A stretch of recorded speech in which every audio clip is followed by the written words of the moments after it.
So hi everyone, my name is Steffanie. For those who don't know me, I head up Endowus' business. So very excited to have everyone join us for our last event for 2024.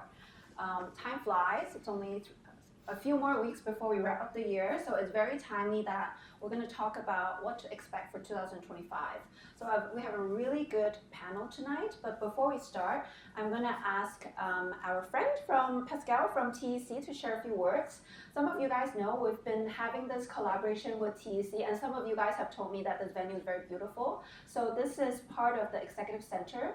They have beautiful venues around Central, and I'll ask Pascal to share a little bit more about the Executive Center. Thank you very much. Good evening, my name is Pasquale and I'm representing the Executive Center this evening.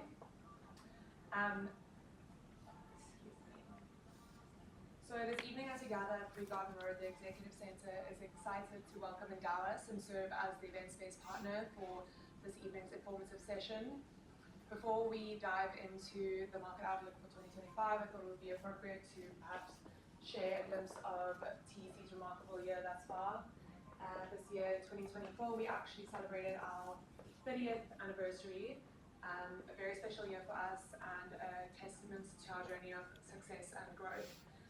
Since our inception, the Executive Center has expanded globally with a presence in 36 cities and over 200 centers. We have solidified ourselves as the premium flexible workspace provider across the Asia-Pacific region.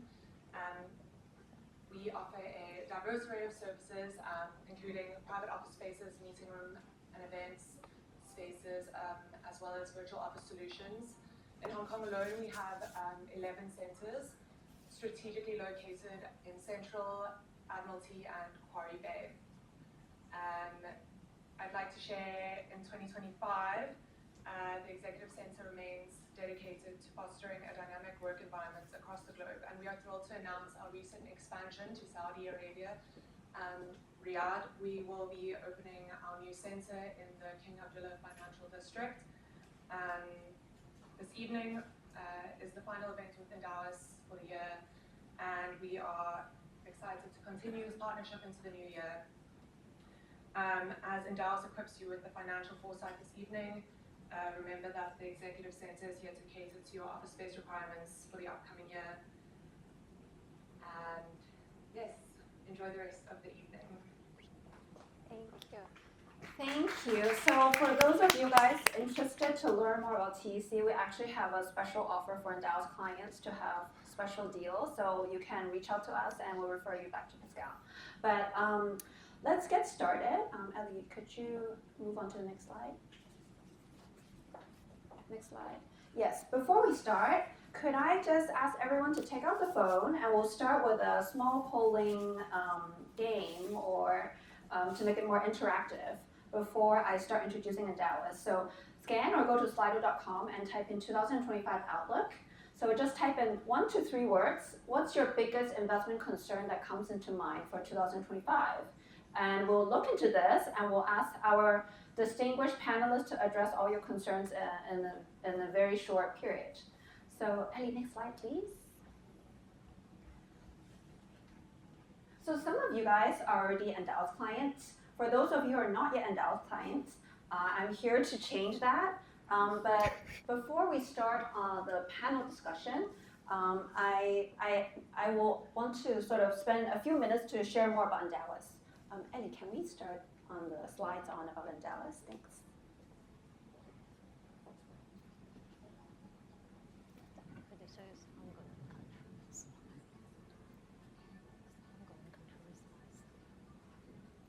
Yeah, so some of you guys would know we always call ourselves a conflict-free wealth manager.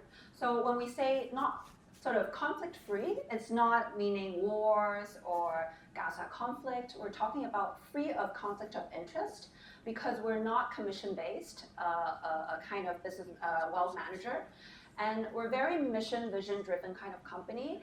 And you'll see kind of we've been running some ads around Central and around the island that our mission is really about investing, helping all of us invest better so that we can live easier today and better tomorrow. So invest better to live better. And how do we do that?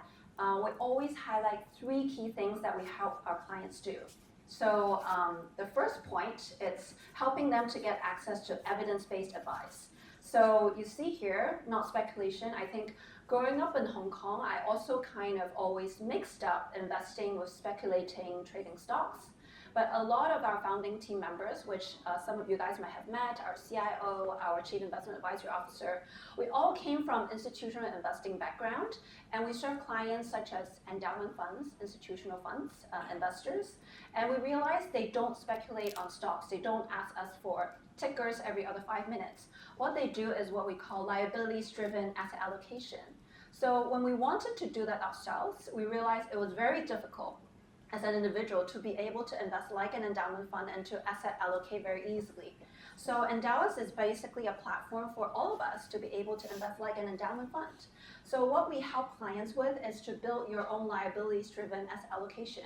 So we help clients come up with what are your different life goals in life. It could be short-term, it could be medium-term, you could be looking to buy a house in 3 to 5 years, or longer-term goals such as preparing for retirement. And each of these goals will help you come up with the right portfolio, so the right risks to take for the investment objective. And all of these portfolio together would be your overall asset allocation.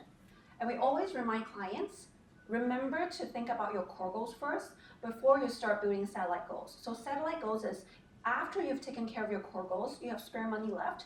If you have a certain view on a certain sector or theme like AI, global technology, feel free to also use our platform. You can create some satellite goals.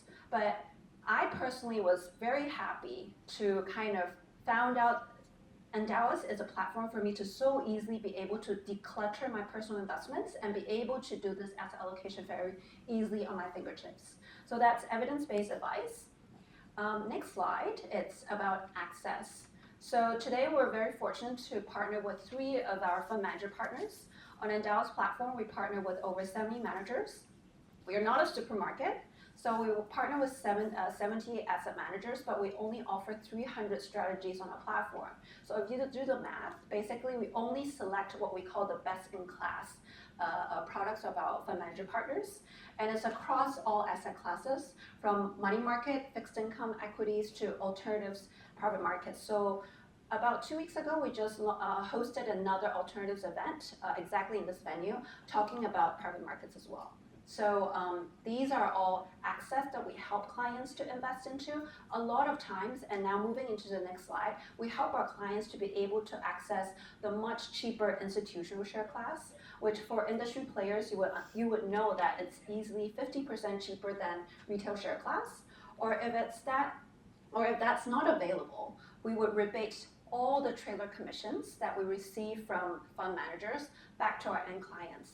And it's not just about saving clients costs, that's very important, but it's also what we kind of laid out here, that we feel like only in this model that we're really aligned with client interests, that we're very confident that we did not onboard this fund just because a fund manager is giving us high commissions, because to us it doesn't matter, we don't take commissions. We innovated this fee-only model in Asia, rebating all the trailer fees. We charge our clients a flat AUA-based asset fee from 10 to 60 basis points, and that's our only revenue. So you see the red box up there. These are some of the fees that are oftentimes you'll see with other channels, such as subscription fees, transaction-based fees. We don't like that because it encourages us as a channel to kind of encourage clients to trade more, which is not necessarily good for our clients. Offering leverage, we feel like that's kind of encouraging clients to take unnecessary risk, because margin financing could potentially be a big revenue source for a lot of platforms, so we think there is conflict of interest there. And thirdly, I talked about commissions. We want to make sure that when we recommend products to clients, we're very sure to say to you that we're not recommending this product because we're taking commissions. And for those that are good at math, I would say I had to do some math on my Excel to really wrap my head around this. It's even 100 basis point, 1% in fees over time, if you invest in a long time, it can make a huge difference to your investment returns.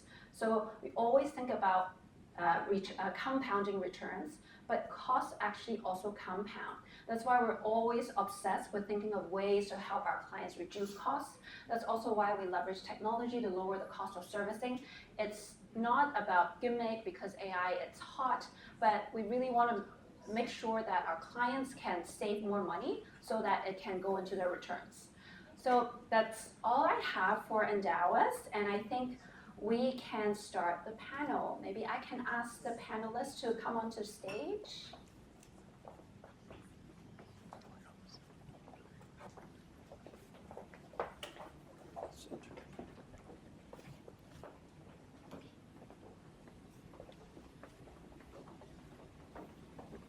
I didn't realize I'm going to be a lonely island here, but go ahead. Okay. I will pass the mic over. Maybe I have the panelists just briefly introduce yourself. Sure. Is this mic working? No, this is a recording. Oh, I see. Good evening, everyone. I'm Jing Jing, credit product strategist from PIMCO. I'm based in Hong Kong. Good evening, everyone. I'm Raj Singh. I'm a global multi-asset portfolio manager with Principal, and thanks a lot for the opportunity to speaking with you. Well, good evening, everyone. I'm Andrew Lee, investment director from Capital Group. Big thanks to Endowus for having me, and great to be here. Okay, Ellie, could we go back to the poll? So before we start, maybe we look at what are the answers from the poll, and I'll grab the other mic. Slide over them. Type in an answer. Can you type in an answer? Otherwise, you can't see. Or maybe.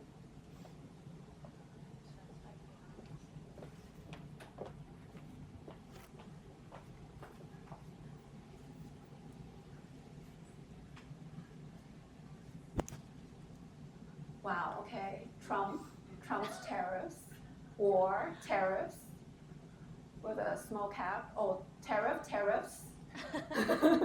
Interesting. Okay, geopolitical changes. Hitting. I wonder what that means. Okay. Thanks, Ellie. Okay, we have a sense on Trump. It's very much in mind. So with that, I think you cannot start an investment outlook panel without not starting with macro outlook first. So maybe I'll first ask Raj to kind of unpack how do you view the global economy is going. So everyone is worried about Trump presidency is very obvious, how tariffs going to affect trade. I was just looking at Bloomberg. We have a lot of news about France, what's going on with the EU. And obviously closer to home, China, everyone's really concerned how the China economy is doing. So maybe give us some flavor on how the global economy is looking. Thanks. And it was interesting to see that tariff. Everybody it's like a web of tariff, it seems like right now. Everybody's trying to understand what's going to happen. But I think beyond the headlines, we want to take a step back and see what is actually happening to the global economy. Let me start with the US. So the US economy has been doing pretty well this year, growing close to 3%. Next year, we think it's still gonna grow at a very, very healthy pace of somewhere around 2.5%. Inflation, which has been coming down, it's gonna continue, but probably at a slower pace compared to what we have seen. The last mile of inflation is always challenging to bring down. Then coming across the Atlantic, Europe, I would say the situation is a little bit more concerning. Like the European economy has been struggling, and we think 2025 is going to be a challenging year. Market is looking for somewhere around 1.5% of growth from Europe. We think it's on the higher side. The growth can even be lower, partially because of what we are hearing here on the tariff side. And then across the Pacific here, I think Asia, the growth is going to be somewhere around 5%, partially driven by India, which is expected to grow at 6.5% clip. China, even with tariff, I think it can grow somewhere around 4.5%. And then some of the smaller economies like Indonesia, etc., they can keep growing. So on the economic side, the global economy, I would say, is doing okay. It's coming off from the boil, but it's not going off the cliff. Now, just taking a step back on the tariff and some of the policies which US is going to put. I think there's a lot of uncertainty right now to really think what can be the impact. But what we have to do is probably we have to really think about a sequencing of some of the policies the US administration is trying to bring, which are, I would say, 4 dimensions. First, tax, tariff, immigration, and then lastly, deregulation. Now, sequencing of this stuff will make a big difference how global economy looks like in 2025. If on Jan 20th, if President Trump decides that hey, 60% tariff on China, 20% tariff across the board, the economy will look very different as compared to if he decides, I'm going to cut tax in next 6 months, bringing it down from 20% to 15%. So there's a lot of uncertainty out there, but I think what will happen, even from the tariff side, that you will see some domestic responses, whether it's China, Europe, or other parts of Asia, to stimulate their domestic economy. So I think it's going to be a tug of war between the uncertainty, first order effect of those, like something like tariff, and also the second order effect on sentiments, etc. And similarly, on the positive side, from the deregulations, from tax cuts in US, some of the capital spending which we may see from some of the companies, US companies who might be trying to diversify their global supply chain. So just to summarize, I think the global economy is coming off from the boil, but it's not going off the cliff. And there is a diversification in terms of the economic outlook. US still looks like it's in the best position to ride the next couple of years. Thanks, Raj. So Capital is probably one of the most famous active equities managers. So Andrew, I have to ask you, what's Capital's view on US? Sure. Well, I would say that similar to what Raf said earlier, it's US is definitely in a really great position. Obviously, I think there are a lot of investors out there, including yourself, probably are still thinking whether there's going to be a soft landing or no landing, or previously a hard landing scenarios. My guess is going to be just as good as yours, I would say. But I would encourage you all to think about or focus more on actually the direction travel of the US economic cycle. Because what's not obvious to a lot of folks out there, but what we've analyzed and what we've understood is that actually, very interestingly, the US economic cycle seems to be aging in reverse. So what do we mean by that? So before going into it, I'm going to ask you all a question. How many of you have seen this movie, I think released all the way back in 2008, called The Curious Case of Benjamin Button, played by Brad Pitt? Can I get a show of hands? Okay, a lot. That's great. So if for folks that haven't watched that movie, essentially that movie orients around the character played by Brad Pitt, Benjamin Button, essentially aging in reverse, born old and ending his life as a baby. And it seems like that the US economic cycle is following that path. And that's really because if you look at some of the measures like output gap and financing gaps, still in a negative territory. If you look at profit margins for corporates are still growing, while at the same time price and cost inflations are coming down.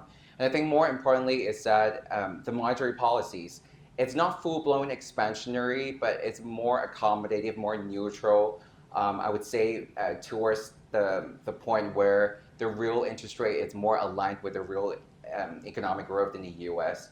And I think that all of them are more of an indication that US is actually aging from late cycle to mid-cycle. So what does it mean for investors? Well, it means that if mid-cycle is where we're heading, if we look back at 50 years of historical market data, it shows that probably we could be going through a multi-years expansionary period where US equities could be growing around 14% on an annualized basis, and probably recessions are not going to hit next year or the year after next. The earliest potentially could be by 2028. And so I think there are a lot of great construct for US economy at this point in time. And I think final point is Trump, tariffs. I would say that, we can't argue the fact that right now Trump, or going to next year, Trump is going to inherit a pretty strong U.S. economy. And if you look at the labor market, if you look at the consumer activity, just broadly speaking, we mentioned quite a bit about the economic growth projections, are still pretty resilient. And Trump is expected to push through with quite a bit of fiscal policies, a bit of deregulations. Our investment teams have been in the U.S. recently, just talking with companies, and in New York and Washington, and deregulations is coming to the financial sector, coming through in the healthcare sectors, and a lot of them are going to be beneficial for the broader economic growth. So last but not least, I think the final thing that I want to say here is the U.S. still has one of the most top-tier economic system, and just Trump 2.0 is not going to change that. Thanks, Andrew. Very interesting analogy to Benjamin Button.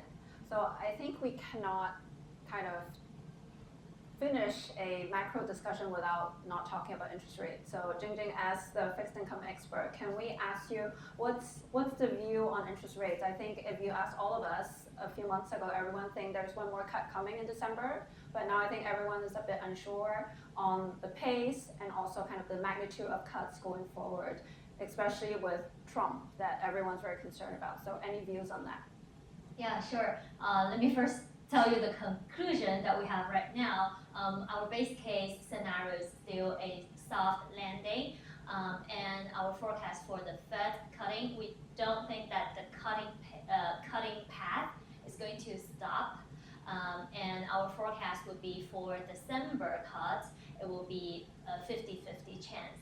So it can cut, it can stop cutting for this year, because after all, we already had a 75 basis point of rate cut this year. And for next year, 2025, right now our base case forecast is another 100 basis point, which means 4 times of the 25 basis point of cuts. And I want to also answer this question by answering the first keyword, most important keyword, Trump. So what does that mean? So Trump 2.0, you've mentioned tariffs.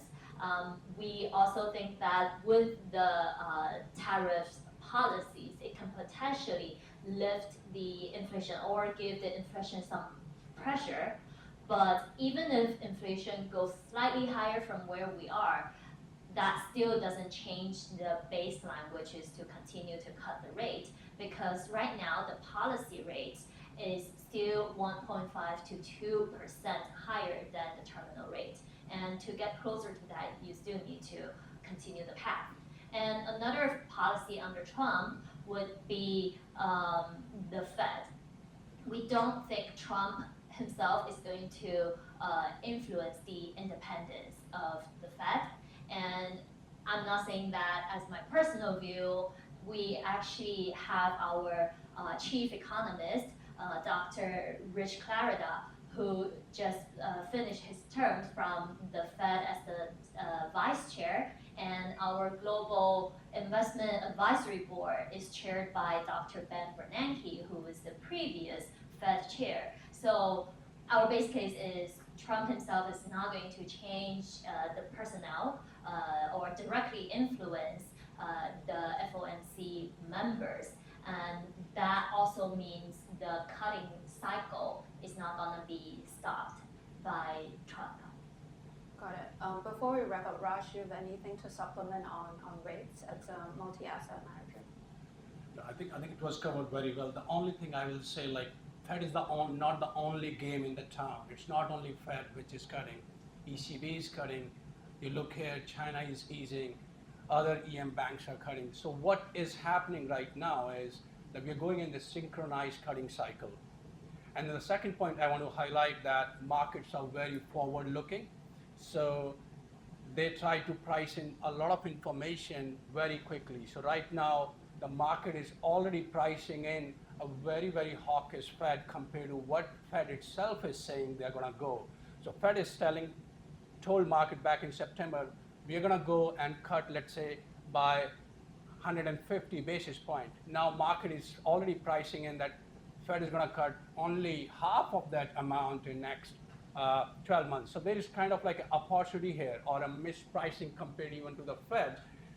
like where the market is. So there seems like an opportunity here, and the central banks, major central banks, they have a lot of firepower left in case anything is happening to the economy. So I think the direction of travel for some of the interest rates, they looks very, very fully priced, and probably they're going to come down, if not a lot, but to a certain degree across the globe, apart from some countries where inflation can be a problem.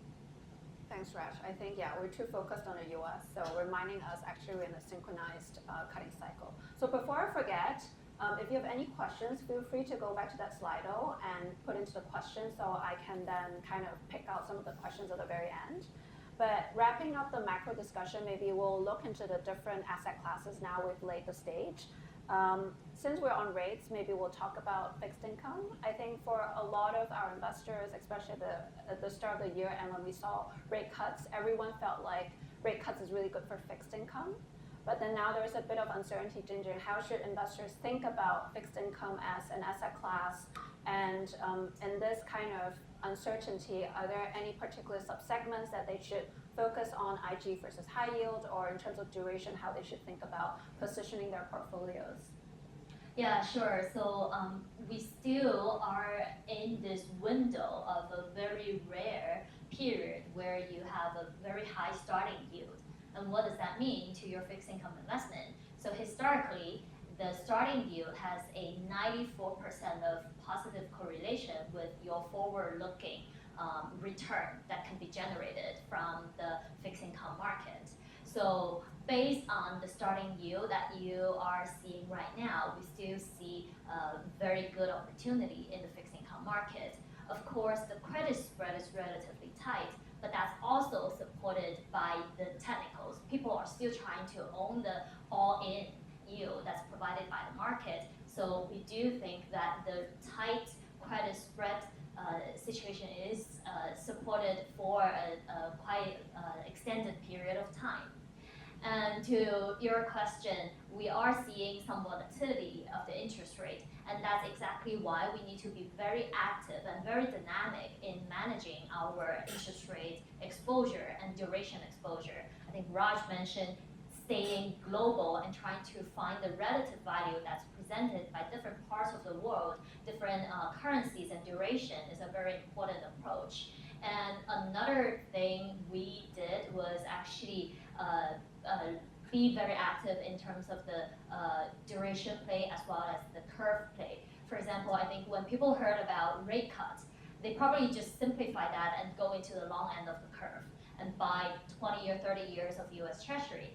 And then what you saw in the last month or two, you experienced a lot of the volatility. And that's also because with the high fiscal deficit, you are actually requiring higher term premium. So the long end of the curve actually didn't give you the expected capital gain. So what we are doing on the curve positioning is actually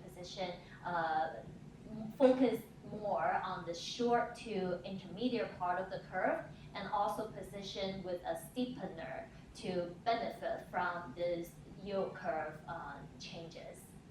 Thanks, Jingjing. So my takeaway is, during volatility, trust your active manager, because you might just not follow the textbook and it might not work. So, Exactly. Raj, any comments from you on views on fixed income?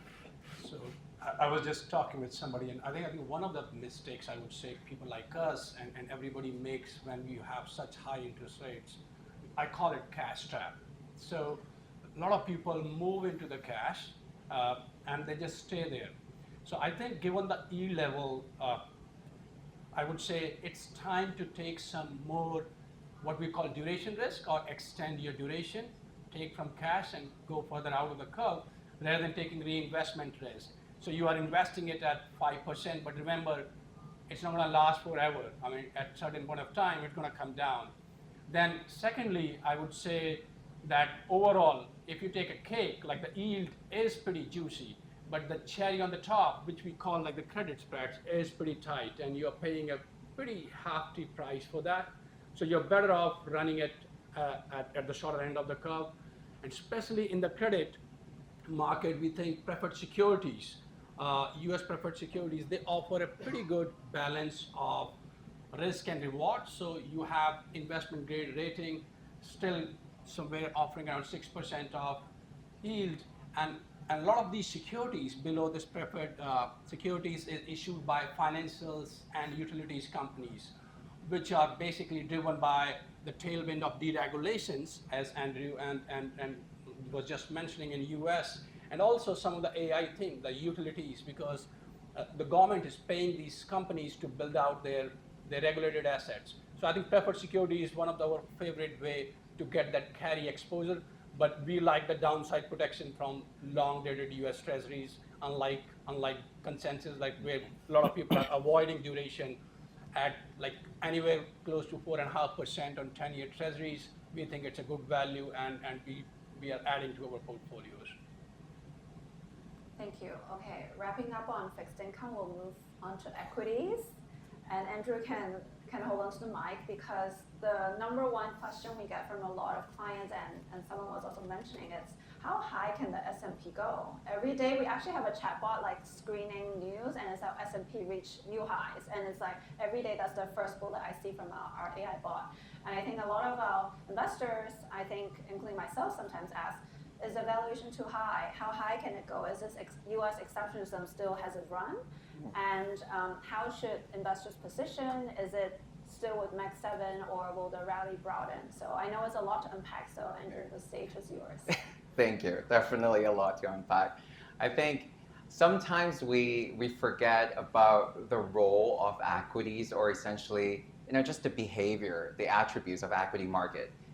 Longer term, it's supposed to go higher. So your question about how high can it go? Well, if you asked this question 10 years ago, then probably now, fast forward to now at this point, it would be like, yeah, it's done very well. And then probably this question about how high can it go 10 years from now on, when you look back, again, just in the equity market, it's going to go higher. So I think it really depends on your moment of time and your investment horizon.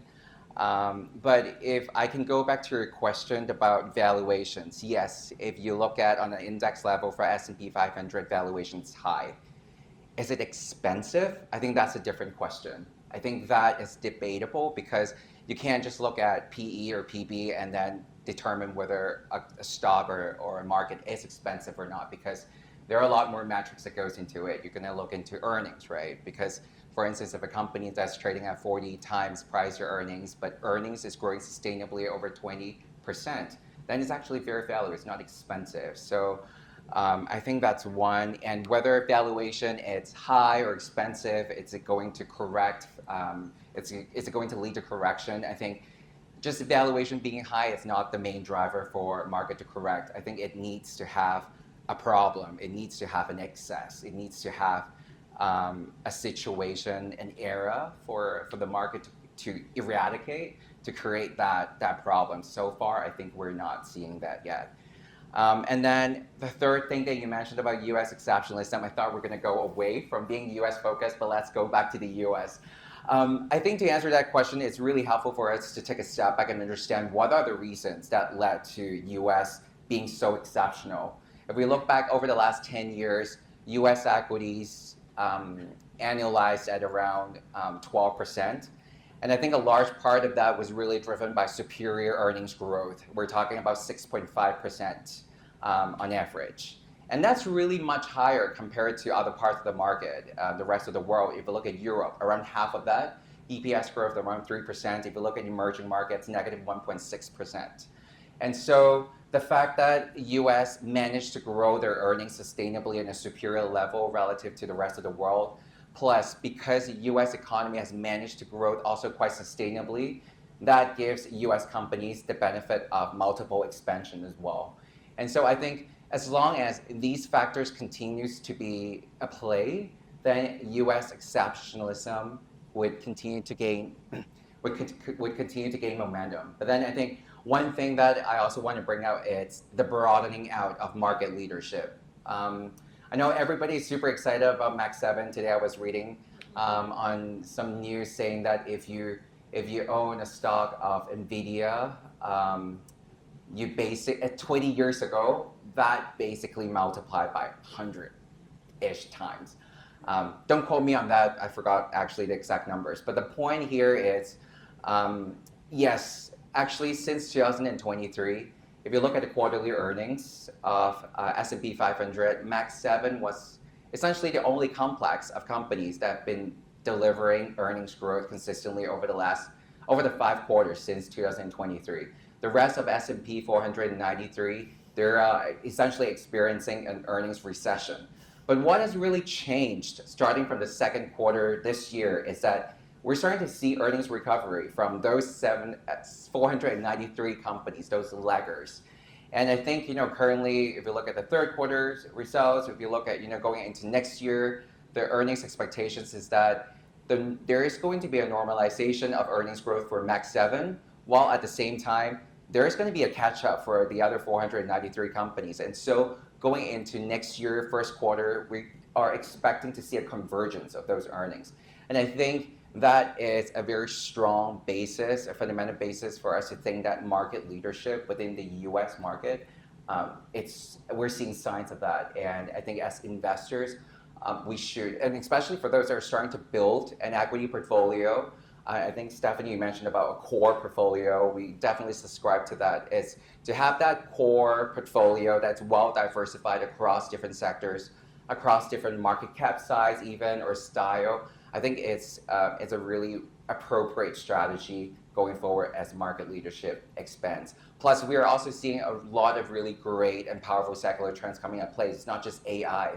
We have healthcare innovation, we have re-globalization, we have re-industrialization, we have electrification, we have energy transition, just a lot of them. So don't miss out on those.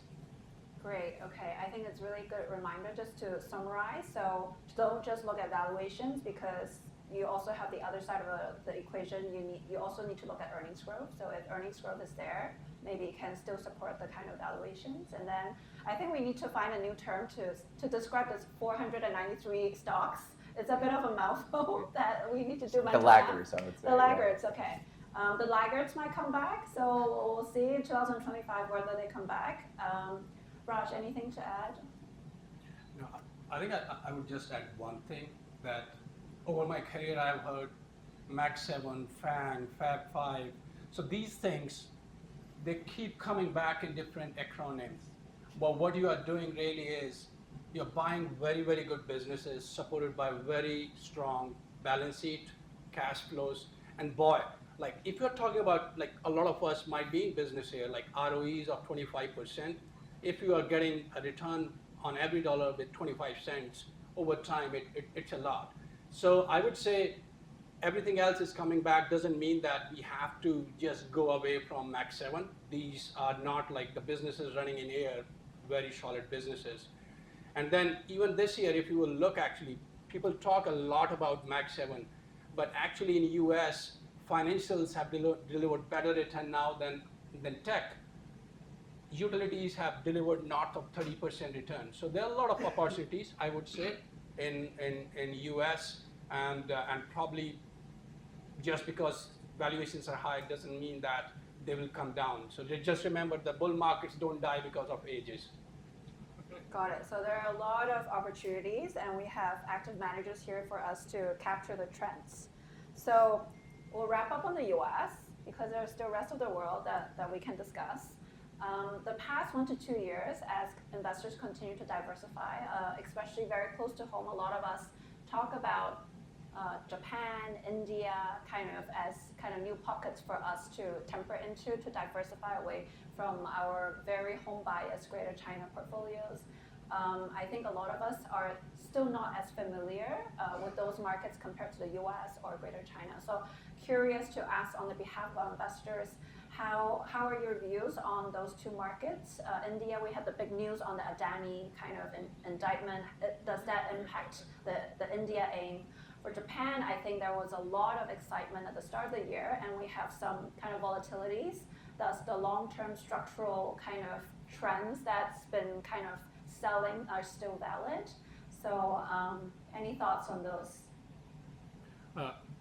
Let me start with India. I think if you look last 20 years, the only market which come close to US dollar in beating US is India. You'll be really, really surprised to know that. Reason it has a lot of domestic story going on for it. Median age in India, 29 years. So a lot of young folks who can grow, consume a lot. Second, the economy has become a lot more digital. A lot of infrastructure development is happening there. So what we think, like last quarter, India was down around 8%, but we see more of an opportunity to buy and diversify some of the holdings because India, if you look at the earning growth still next year, close to 16%, and then the GDP growth is gonna be one of the biggest. India is gonna benefit from China plus one story, and then the Adani, etc. I think these are some noise you will keep seeing over time, but from a long-term perspective, India is still a growth story to be, and it can offer you a very uncorrelated returns compared to other markets. Japan, I would say it's also driven by a lot of idiosyncratic stuff, but given what we have seen in last 30 years in Japan, it's still trying to break those shackles. So in Japan, there are a lot of companies which are net cash. So when you look at the corporate balance sheet, there is appropriate level of leverage. But these companies, they don't want to borrow despite such a low cost of debt. So they can really re-leverage and return a lot of money to the shareholders. So that is one tailwind Japan is seeing. The second one is many of these companies are sitting on a lot of real estate, for example. Many companies, their market value is same as their market value of their real estate, but because of the status quo, they don't want to recognize all those things. So there's a lot of domestic stuff going on for Japan, which can help this. And then lastly, I think yen is still weak, so it's going to keep helping some of the exports despite some of the noise from tariffs. So there are some pockets of opportunity. The other opportunity is probably Taiwan, which is going to be the biggest beneficiary of the artificial intelligence theme we are seeing. And the crypto, like the Bitcoin, etc., it's in the medium run, it's going to increase even more demand for chips, benefiting places like Taiwan. Andrew, anything to add? Ex-US? Yeah, I think maybe I can talk a little bit about Europe then. I think don't count Europe out yet. That would be the tagline for what I'm going to be saying. But I think there are a couple of attractive elements of Europe. If you think from a valuation standpoint, the relative attractiveness is there, especially when compared to US equities, where valuation is high, not necessarily expensive. The other is really earnings growth and momentum. If you go into 2025, I think right now the market is expecting European corporates to grow their earnings at around 8 to 10%. So definitely a very sharp recovery from what we've seen last year and also this year. So fundamentals is definitely there. And I think the third element is actually going back to those really powerful secular trends that I mentioned earlier on, healthcare innovation and reglobalization, reindustrialization, and renewable energy transition. So for instance, if we look at healthcare innovation, so one of the companies that's really at the center of this secular trend and driving the secular trend is Novo Nordisk. Yeah, I can see some heads nodding. So Novo Nordisk, a Denmark-based pharmaceutical company that is enjoying a really spectacular growth due to its leading GLP-1 franchise that addresses obesity. I think that's a great example where you can find really attractive companies within Europe that's benefiting from this secular growth. That's on healthcare innovation. Another would be Schneider Electric, which is a French-based electric industrial company, and another company that really benefited from this AI boom, this data center build-up that's not necessarily in the AI stack. So I think these are really attractive opportunities, but you might have a question, which is going back to the big T, which is tariffs. Well, apparently there are news or there have been some talking about, well, Trump could be imposing tariffs on Europe. So what does that mean for these companies? Well, I think it's going to have a stock-by-stock implications, even when it comes to companies within the same sector. I think the implications would be very different. So going back to active, going back to fundamental research, it involves a lot of work to understand what sort of impact it would bring. But going back to some of the companies that I mentioned about, I think these are the companies that are in a better position to navigate the tariff environment if that's going to happen. So for instance, if we look at Schneider Electric, right now it has about 80% local for local components in its US business, meaning that if a tariff is going to be in place for European companies or essentially like Schneider Electric, because 80% of the components of the products that they sell in the US are actually sourced from the US. So they're better navigating those complexity around the tariff environment should that happen. Novo Nordisk, for instance, well, it has invested around $4 billion in new manufacturing capacity in North Carolina, in addition to the first one that they've completed back in 2021. Another company is AstraZeneca. I think a lot of us are familiar with this. Another biotech as well as pharmaceutical company that specializes in oncology. They are also investing around $3 billion to build out their research and manufacturing capacity, one in Maryland. So I think there would be companies that are better positioned to navigate these sort of very complex tariffs environment going forward. And ultimate question is how do you find it? And again, it's going back to active fundamental research. So again, don't count Europe out yet. Going back to India and Japan, I completely agree with what Raj said earlier on. I think Japan right now it's in a very interesting juncture after going through 30 years of deflation. There are a couple of years of negative interest rate. Now things are turning around. I think the really big catalyst is the corporate reforms that Tokyo Stock Exchange has come through. Right now, I think we're starting to see a better capital allocation discipline. Plus, the economic backdrop, right? It's turning a little bit better. We have inflation, we have wage growth, and I think these are positive drivers for Japanese market. And on India, I would say that China plus one, which is what Raj said earlier on, definitely a secular tailwind there. And then also reforms that the Modi government have pushed through. I think that's something that's also providing a long-term fruit, I would say, for Indian equity markets. And then finally, just the infrastructure boom is real. And I think these all translates into investment opportunities across sectors such as real estate, financials, and industrials. I think the mic thinks that I've been talking for too long, so I'm going to pause there. Thanks, Andrew. Sorry, Jingjing, we've been a bit quiet talking a lot about equities. It just suddenly hit me. I think when we talk about equities, we spend a lot of time on US equities. And I think when we talk about fixed income, a lot of my friends, investors have been investing in US treasuries as a no-brainer in the past couple of years. But recently with Trump, again, the big T, a lot of people are also worried about the US debt. How should investors in fixed income also think about this geographical diversification? Should they worry about holding US debt? Like any pointers on that question or any other pockets of geographies PIMCO thinks is very interesting for credit investors at this moment beside the US? Sure, yeah, thanks for the question. I think to connect to what the two experts on equities has mentioned, one of the themes that we also identify is that the negative correlation between fixed income and equity is coming back, which means the power of diversification is going to help you a lot. And also within fixed income, diversifying your portfolio across different markets across the globe would be helpful. So in the US, I've already mentioned how actively managing your yield curve and your interest rate duration positions will help you.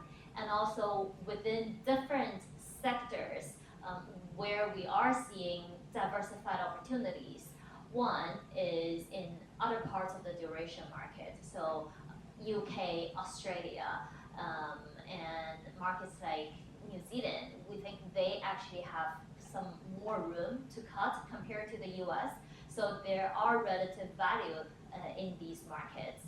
And in the more fundamental and more of the credit market where we are positioning, we're more positioned with a defensiveness.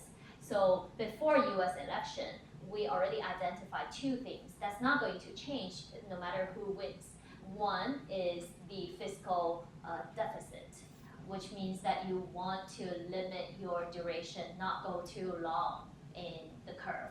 And the second theme is the defensiveness and the potential geopolitical risks. What that means is the defense sectors, the aeroplane sectors, no matter who wins, people are not going to cut their expense. The corporates, the countries. So these are the sectors we have actually been positioning in our portfolio earlier this year, and that has benefited our portfolios. And then another theme is looking for relative value in the securitized market. So we're talking about the agency MBS and the high quality AAAs, non-agencies.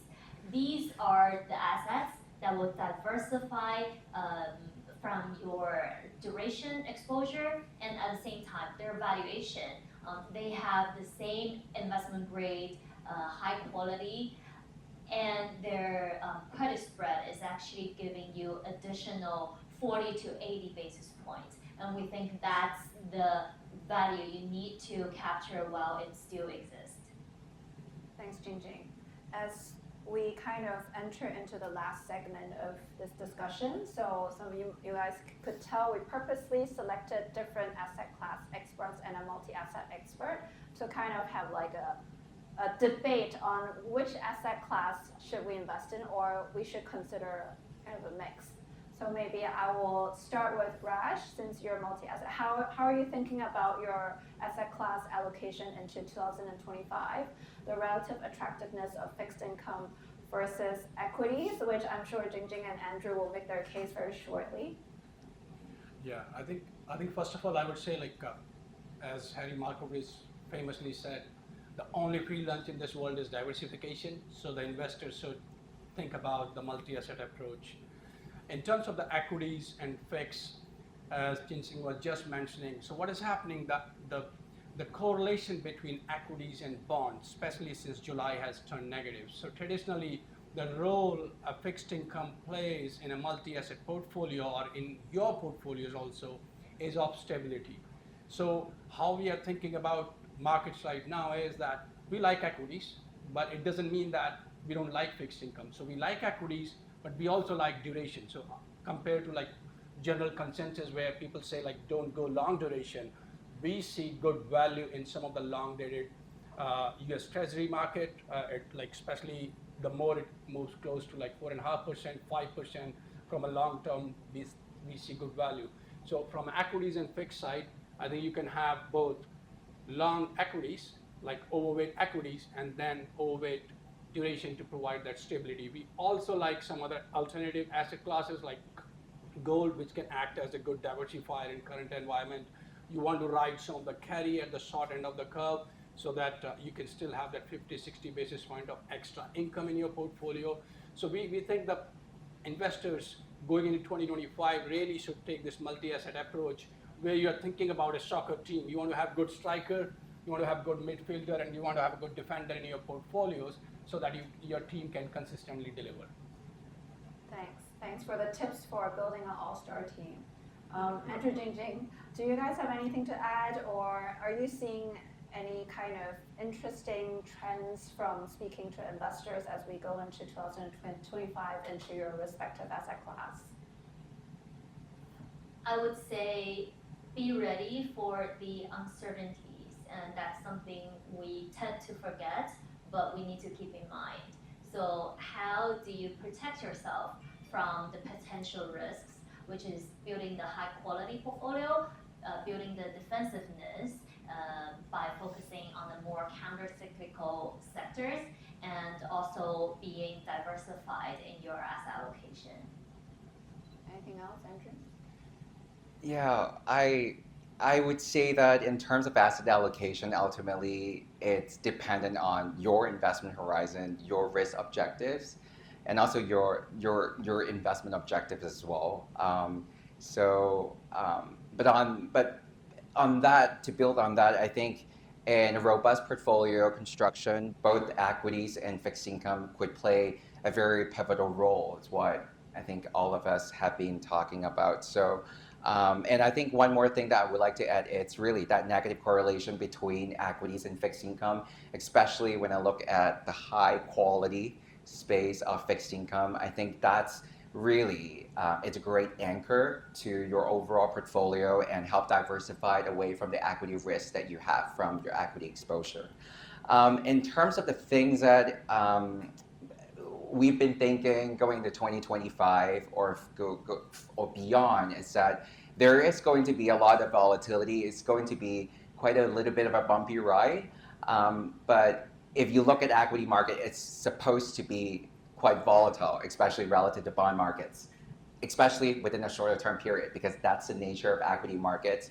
But I think, if we stretched out to medium to longer term, I think there are a couple factors that would drive the equity markets. I usually call it the three-legged stool. First is interest rate environment being favorable. We're starting to see, we have seen rates getting cut, and that usually bodes well for equities, especially in a no recessionary environment. Secondly is earnings coming back. I'm not going to dive into it because we spent quite a bit of time talking about that. And then the third is really powerful secular trends. Again, we've touched on quite a number of them. I think those three, like a stew, would drive equity markets going forward. Two more things to throw in. It's how do we think about having the ability to generate sustainable and repeatable great investment returns when investing in equities. I think it's really going back to the point that Steffanie made earlier on, building a core portfolio. So the core portfolio should have flexibility, diversification across different geographies, across different sectors, again, market cap and style spectrum, because then your portfolio would be able to weather a lot of different volatility and inflection points in the market cycle. And then the other thing, it's really long-term, right? Because ultimately over the longer term, if you think about, just global equity market, US equity market, if you have that long-term perspective, the market only has one direction to go, and that's to go higher. And I think that would be something that I would like to share. Thanks, Andrew. That's why I always love to invite Andrew, because he's actually better than me in conveying our philosophy. So completely agree with all of you guys. I was going to ask the last question in terms of wrap up investment tips, but I think they all gave us their answers. I think Jingjing said be defensive, think about the uncertainties. Raj talked about diversification, that's the free lunch. Andrew had a lot of to unpack, diversification long term, and this is what Endowus really advocates. So thank you to the panelists for having this fireside chat with me.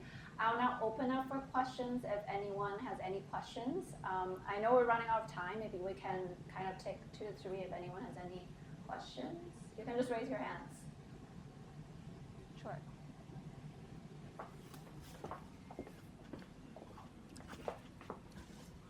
Thank you. You mentioned about hopefully tariffs and global diversification. That's, I think, one of the things that don't forget Asia, don't forget Europe. Can I ask you to comment on currencies, the US dollars and some of the developed currencies and emerging, because that will play quite a critical role in globally diversified portfolio, I suppose. So in terms of the currencies, definitely. So a lot of tariff and sector we're going to see is going to play out in the currency market to a certain degree. And the way we look at, I think, US dollar, despite being on the bull run, is still structurally in a good space. And especially in 2025, probably it's going to be sideways or slightly higher. But what you're going to see is more opportunities in ex-US dollar space, where probably euro going to weaken against something like sterling, maybe some pressure on CNY here, or on with respect to that, some other Asian currencies can go down. But structurally, the way we see it, it's hard to beat dollar because flows are going into US, growth is favoring US, carry is favoring US. So US dollar is still probably going to be in a good place in our opinion. I can answer the second part of the question, which is emerging market. We actually haven't had a high conviction in emerging market local currency for the past 2 years. But this year, we're actually adding some of that back. And especially on the FX space, we have identified a few pair trade opportunities, which means you want to long the higher carry currencies and fund that by the lower carry currencies. Lower carry currencies, where we're seeing right now are actually the Asian currencies like Korean won, new Taiwan dollars, and CNY. And the high carry currencies, we have identified a few in Latin America, in Eastern Europe, and South Africa. So these are the relative values we're trying to capture.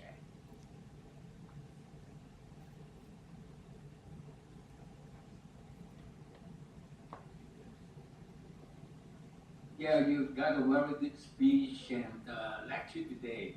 I just want to learn a little bit more about. I want to find another Renaissance, another Renaissance fund. Do you have any recommendations? It's just 70% increase for the last 35 years.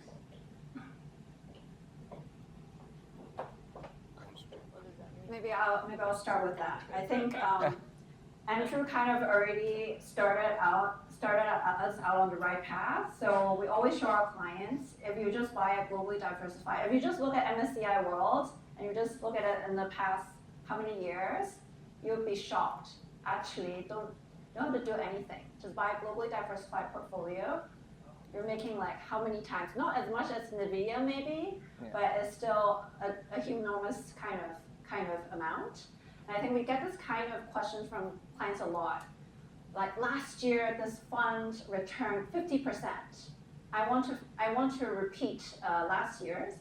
And I think we always advise clients, it's really difficult even for professional active managers to be always right. My husband, he's not here, he's a hedge fund manager. I'm not sure if his hit rate is like 50% or above. So it's very, very difficult, and I think that's why our investment experts here continuously advising us to diversify.